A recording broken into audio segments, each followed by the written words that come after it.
हर हर महादेव सभी को। जय श्री हरि विष्णु। महाराज युधिष्ठिर ने पूछा, हे जनार्दन, पौष कृष्ण एकादशी का क्या नाम है? उस दिन कौन से देवता का पूजन किया जाता है और उसकी क्या विधि है? आप मुझे बताइए।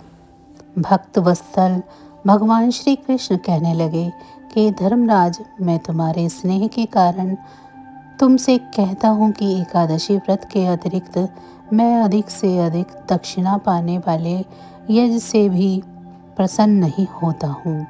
अतः इसे अत्यंत भक्ति और श्रद्धा से युक्त होकर करें। हे राजन, द्वादशी युक्त पौष कृष्ण एकादशी का महत्व तुम एकाग्रचित होकर सुनो। इस एकादशी का नाम सफला एकादशी है। इस एकादशी के देवता श्री नारायण हैं। भक्ति पूर्वक इस व्रत को करना चाहिए। जिस प्रकार नागों में शेषनाग, पक्षियों में गरुड़, सब ग्रहों में चंद्रमा, यजों में अश्वमेध और देवताओं में भगवान विष्णु श्रेष्ठ हैं, उसी तरह सब व्रतों में एकादशी का व्रत श्रेष्ठ है। जो मनुष्य सदैव एकादशी का व्रत करते हैं वे मुझे परम प्रिय हैं। अब इस व्रत का विधि कहता हूँ। मेरी पूजा के लिए ऋतु के अनुकूल फल, नारियल, नींबू, नैवेद्य आदि 16 वस्तुओं का संग्रह करें। इस सामग्री से मेरी पूजा करने के बाद रात्रि जागरण करें।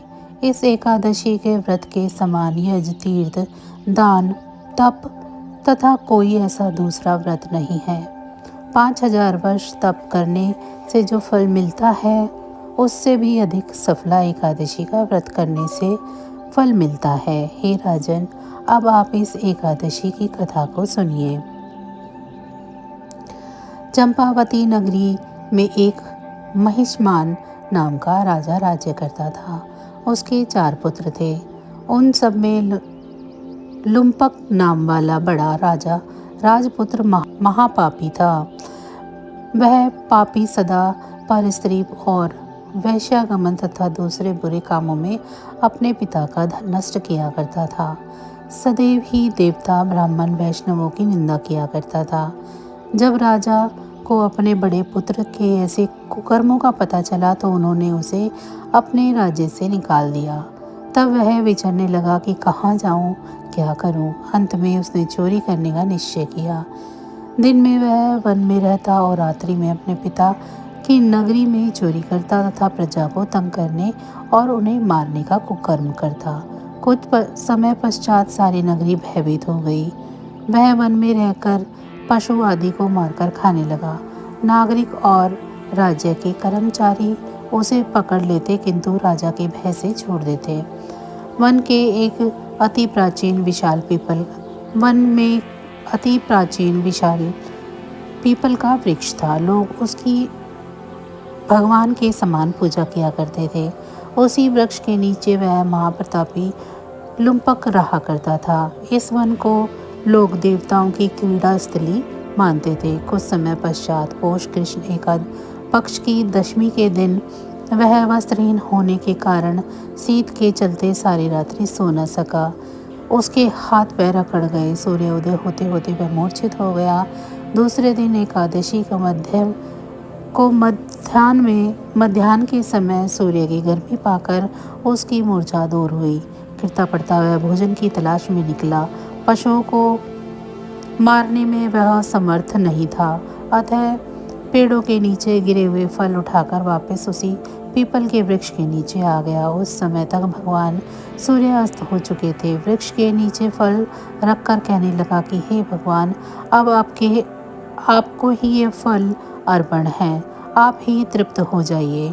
उस रात्रि को दुख के कारण रात्रि को उसे नींद भी नहीं आई। उसके उस उपवास और जागरण से भगवान अत्यंत प्रसन्न हुए और उसके सारे पाप नष्ट हो गए। दूसरे दिन एक अत्यंत सुंदर घोड़ा अनेक सुंदर वस्तुओं से सजा हुआ उसके सामने आकर खड़ा हो गया। उसी समय आकाशवाणी हुई, हे राजपुत्र, श्री नारायण की कृपा से तेरे सारे पाप नष्ट हो गए हैं। अब तो अपने पिता के पास जाकर राज्य प्राप्त कर। ऐसी वाणी सुनकर वह अत्यंत प्रसन्न हुआ और दिव्य वस्त्र धारण कर भगवान आपकी जय हो कहकर अपने पिता के पास गया। उसके पिता ने प्रसन्न होकर उसे समस्त राज्य का भार सौंप दिया और वन का रास्ता लिया। अब लुम्पक शास्त्रानुसार राज्य करने लगा। उसके स्त्री पुरुष आदि सारा कुटुंब भगवान नारायण का परम भक्त हो गया। वृद्ध होने पर वह भी अपने पुत्र को राज्य सौंप कर वन में तपस्या करने के लिए चला गया और अंत समय में वैकुंठ को प्राप्त हुआ। अतः जो मनुष्य इस परम पवित्र सफला एकादशी का व्रत करता है उसे अंत में मुक्ति मिलती है। जो नहीं करते हैं वे पूंछ और सींगों से रहित पशुओं के समान हैं। इस सफला एकादशी के महत्व को पढ़ने से अथवा श्रवण करने से मनुष्य को अश्वमेध यज्ञ के फल के बराबर फल मिलता है। तो बस आज की जानकारी इतनी ही थी। फिर मिलेंगे हम आपको ऐसे ही किसी अन्य जानकारी के साथ। अगर आपको मेरी ये जानकारी अच्छी लगी है तो वीडियो को लाइक करें। चैनल को अभी तक सब्सक्राइब नहीं किया है तो चैनल को भी सब्सक्राइब कर लें। भगवान श्री हरि विष्णु की कृपा दृष्टि आप सभी पर सदैव बनी रहे। आप सभी का बहुत बहुत धन्यवाद। जय श्री हरि विष्णु।